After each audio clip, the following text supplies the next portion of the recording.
గిన్నిసార్లు disturb చేస్తారా sir? ఇప్పుడు ఇలా ఎన్ని అబద్ధాలు? ఇప్పుడు వారు ఇప్పుడే ఒక నిమిషం కింద మాట్లాడుతూ 50 టీఎంసీలు సముద్రంలోకి నదిలోకి వదిలారని చెప్పారు. వారి బుక్ ఇది, పేజ్ నెంబర్.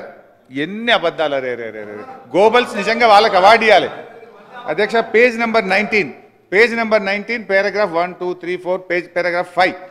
గడిచిన 5 ఏళ్లలో కన్నపల్లి, అన్నారం, సుందిల్లా 162 టీఎంసీలు లిఫ్ట్ లేచి 30 టీఎంసీల నీళ్లను గేట్లెత్తి కిందికి వదిలారు అని బుక్లో ఉంది. ఒక నిమిషం క్రితం మన ఉత్తమన్న లేచి 50 టీఎంసీలు వదిలినరు అన్నారు. అంటే ఎవరి గోబల్స్ అధ్యక్ష? ఇక ఒకటి. 2 అధ్యక్ష, అసలు బేసికల్లీ నేను ఇక చెప్పాలంటే టైం నాకు లేదు కానీ సింపుల్ సీదా గొల్ల లెక్క అధ్యక్ష. ఏంటిది మరి? కాంగ్రెస్ ప్రభుత్వ హయాములో నీళ్ళు ఎందుకు వారకపోయా ఎస్ఆర్ఎస్పి స్టేజ్ 2లా?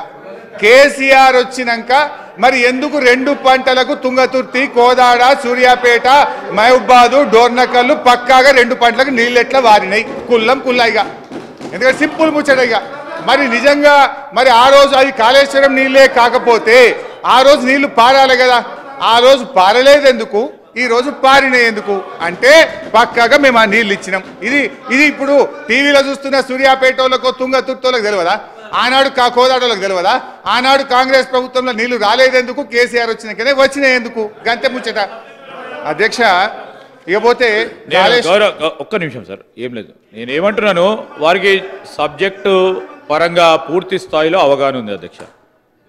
దయచేసి వారిని కోరుతా ఉన్నాను, కొద్దిగా సత్యదూరమైన ప్రస్తావనలు తీసుకురావద్దని. ఎందుకంటే అందుకోసమే మేము ప్రభుత్వ పరంగా కూడా మా సహచార మంత్రివర్గ సోదరులు కూడా మీరే సత్యదూరంగా ఎంత మాట్లాడితే అన్ని ఇంటర్వెన్షన్స్ ఉంటాయి. మేము కూడా we have to straight and the record sir. I would like to request facts కరెక్ట్గా మాట్లాడమని. వారి దగ్గర ఫ్యాక్ట్స్ ఉన్నాయి కానీ వారు తిరిగి కావాలని దానివల్ల సర్కంవెంట్ చేసి ఫ్యాక్ట్స్ని ఈ విధంగా తిప్పడం, రైట్ లెఫ్ట్ తిప్పుతూ ఉంటారు అధ్యక్ష హరీష్ రావు గారికి. ఎందుకంటే సబ్జెక్ట్ పరంగా ఈరోజు మేము చెప్తా ఉన్నాం అధ్యక్ష. లెట్ సార్, మీరు చెప్పినట్టు confine to the subject sir. సబ్జెక్ట్తో కన్ఫైన్ అంటే ఏం కాదు, కానీ వారు సత్యదూరమైన మాటలు మాట్లాడినప్పుడు మా గౌరవ సహచార మంత్రివర్గులు అందరూ ఇంటర్వెన్షన్ కావాల్సి వస్తుంది ప్రభుత్వ పరంగా. మీరు ఏదంటే మాట్లాడితే మేము వినుకుంటూ ఉండలేము కదా సార్.